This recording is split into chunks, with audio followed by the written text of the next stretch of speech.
Эми ким акыретти талап кылып, акыретти каалап, ошонун артынан аракет кылса, баарыбыз бейишти каалайбыз, баарыбыз Алланын ыраазылыгын каалайбыз. Туурабы? Мында каалап коюп эле жетиштүү эмес экен. Алма бош оозума түш дегендей. Каалап туруп, артынан аракет кылса дейт. Намаз окуп, хайыр ихсан кылып, жакшылык кылып, кичпейил болуп, кечиримдүү болуп, ушундай аракет кыла турган болсо дейт. Анда Алла Таала эмне дейт?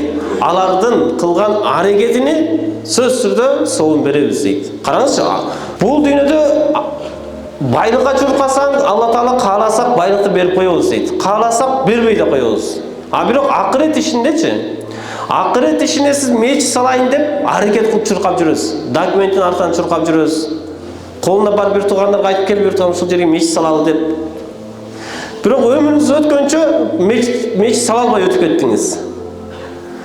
Ушул эле кылган аракетиңиз үчүн Алла Таала соон берем дейт.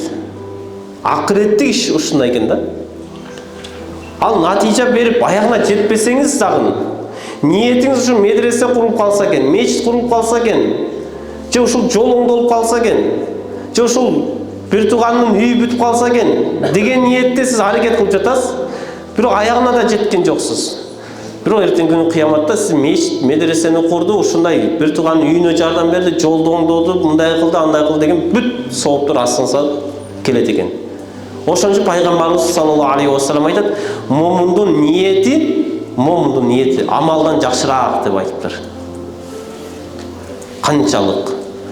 Момун ниет кылып койсо, бул амалдан жакшы. Эмне үчүн десе, себеби адам баласы нафс бар экен дагы, кээде амал кылып атып, ошону Алла үчүн деп баштап бара жатып туруп, Кудай сактасын бир жерде аз кылып кетип, пенде үчүн деп жибериши мүмкүн экен да. Эл көрсүн, кожо көрсүн деген ниет кетип калышы мүмкүн. Же болбосо Алла үчүн деп садаканы бердиңиз дагы, кийин жүрүп Кудай сактасын ошонун артынан милдет кылып жиберишиңиз мүмкүн. Жана сизге жакшылык кылып атам эле, ошол жакшылыкты көрбөдүң деп бир тууганыңызга же досуңузга же башка бирөөгө айтып жиберишиңиз мүмкүн. Ошон үчүн кылган амалыңыз бул көрүнүп өткөндөн ошонун артынан бир рия болуп кетип, кожо көрсүн, же бир милдет коштолуп кетсе, анын соңу жокко чыгып кетет. А бирок ниетчи? Азыр ушул жерде олтурганда эмне ниеттериңиз бар? Өзүңүз билесиз, Алла билет.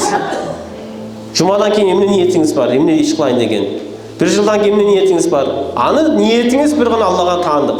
Ошон үчүн эң бир жакшы ниет кылуу бул ошол эртең күнү соонда алат дейт, жана амалдан дагы жакшыраак деп Алла Таала ушул сүрөдө айтып жатат.